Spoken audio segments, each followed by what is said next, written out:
हम आपको बताएंगे कि इस सुरंग का दूसरा सिरा कहां पर खुलता है, लेकिन इस सुरंग के बारे में कहते हैं कि यहीं से होकर पांडव लाक्षागृह से जीवित बाहर निकले थे।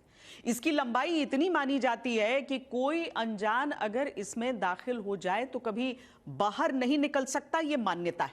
यही कारण था कि लोग कभी इसमें जाने की कोशिश भी नहीं करते हैं।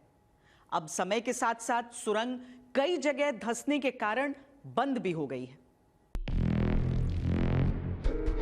इस सुरंग का आकार इतना नहीं था कि उसमें खड़े होकर चलना संभव हो पाए। हमने कोशिश की कि कुछ झुककर आगे जाएं, लेकिन मुश्किल से 100 फीट आगे बढ़ने में ही ऑक्सीजन की ऐसी कमी महसूस हुई कि आगे बढ़ना मुश्किल लगा।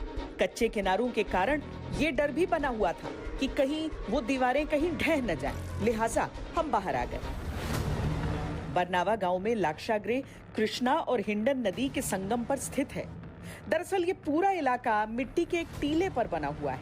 टीले से लगभग 200 मीटर नीचे से सुरंग की शुरुआत होती है। टीले के ऊपर एक गुंबदनुमा आकृति भी है। स्थानीय लोगों का मानना है कि ये भी लाक्षागृह का एक हिस्सा रहा होगा। हालांकि उस पर हिंदू और मुस्लिम पक्षों में विवाद भी हुआ।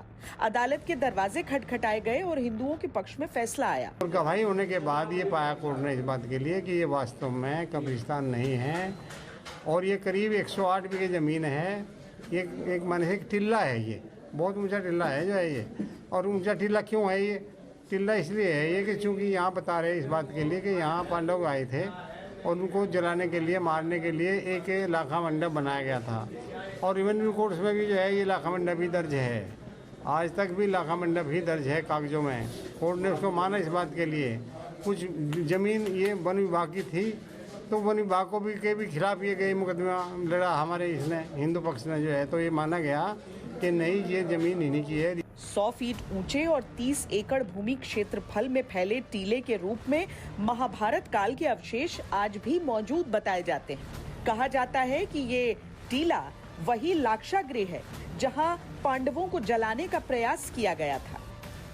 ये अच्छा संकेत है हमारे लिए, क्योंकि अगर महाभारत की हम बात करते हैं तो उस समय जो एस्ट्रोनॉमिकल डेट्स आ रहे हैं हमारे पास, तो बहुत सारे नक्षत्र विज्ञान के आधार पे जो डेट आ रहे हैं, हमारे पुराणों के आधार पे जो साक्ष्य के आधार पे जो डेट्स दिए जा रहे हैं महाभारत का, वो लगभग 5000 वर्ष से लेके और 1800-1200 वर्ष तक कई अलग अलग विद्वानों ने उसके डेट्स किए हैं।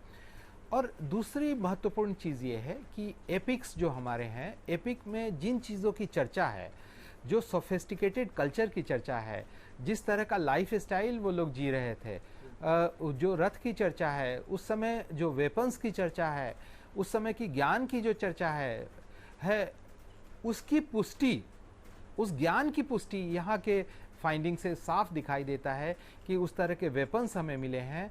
एंटीना सोर्ड मिला है, शील्ड मिला है, हेलमेट मिला है, चैरियट मिला है।